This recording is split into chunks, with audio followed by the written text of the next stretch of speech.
Hello. Today question we are doing from hydrostat.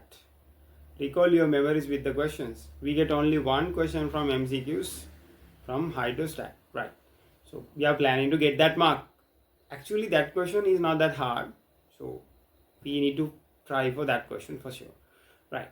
Remember, there are certain type of question. There's this ice cube that is floating inside a vessel, and after it's get melted, the ice cube gets melted. They're asking us to find the change in water level.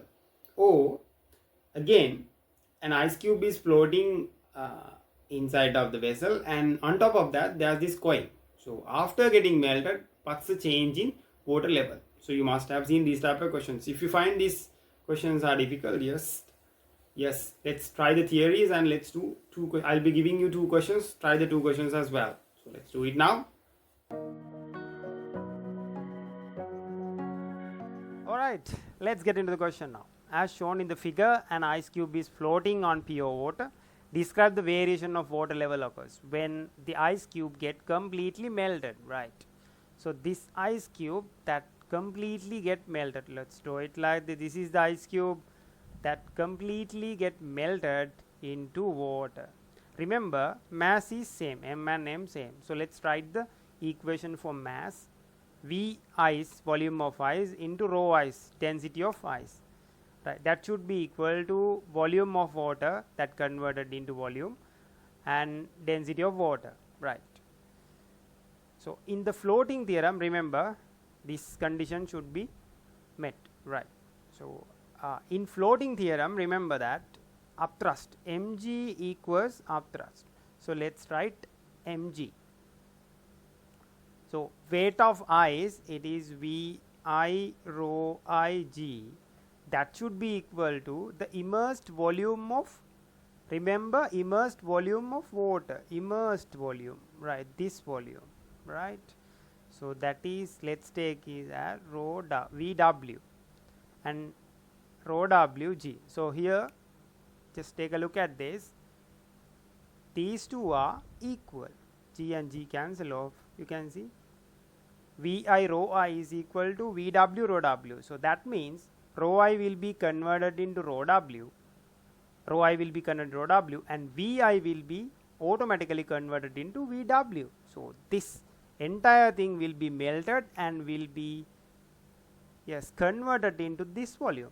So there's no change in water level, right? Water becomes up to, will be converted into this level, so there's no change in water level. That's our first answer. When ice cube get melted, there's no change in water level. Now let's move into the other question. Alright, moving into the second scenario.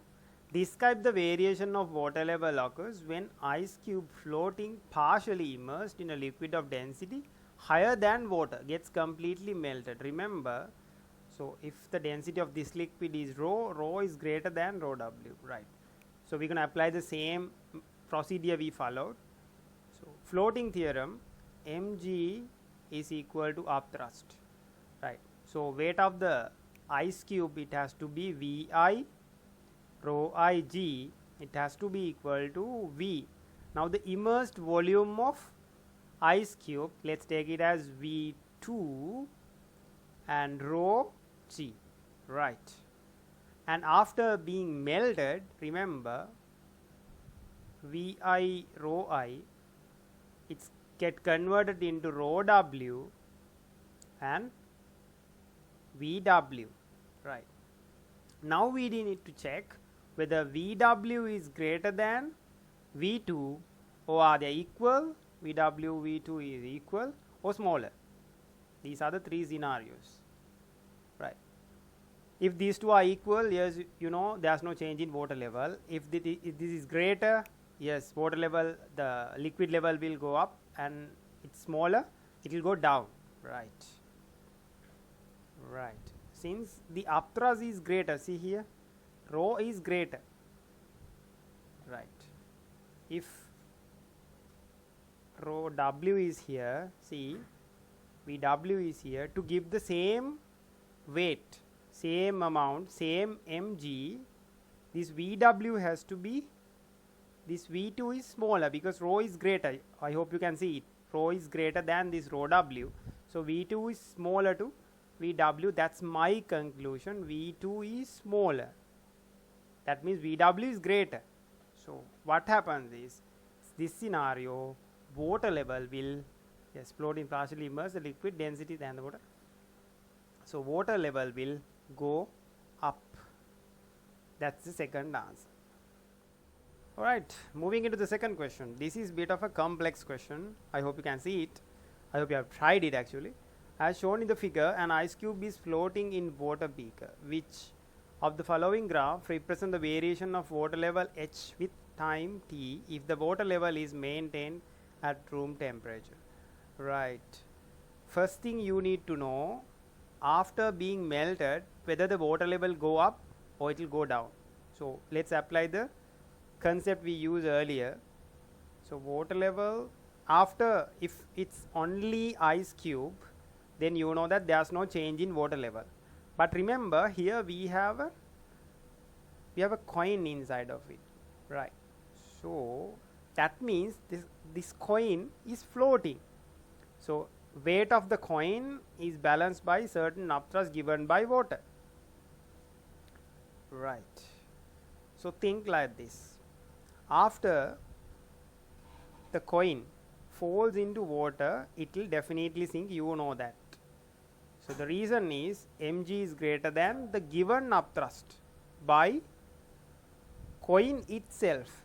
The coin itself, that means coin can displace only a small amount of volume, so it cannot give enough upthrust. But in the first scenario, when it is inside the ice cube itself will give enough upthrust by immersing itself. So the given upthrust is greater than the upthrust in the second scenario when it is inside water. So that means water level, the immersed volume for coin, right? Immersed volume for coin is greater than when the coin is immersed itself, right? So this value is greater, that means the water level will go down, right? So water level has to go down. So we have first answer, we have third answer, right? Among 1 and 3, what is the correct answer? So in the first answer you can see water level will not go down till a certain time, right? But here it is slowly going down. But remember that when ice cube is floating, there is no change in water level, you know that, right? So only when the ice cube falls into water, there is a sudden change of water level, that is this. So we can conclude our answer is the first answer. Alright students, if you could do these questions, that is great. And there are a couple of questions in the playlist, just try these questions as well.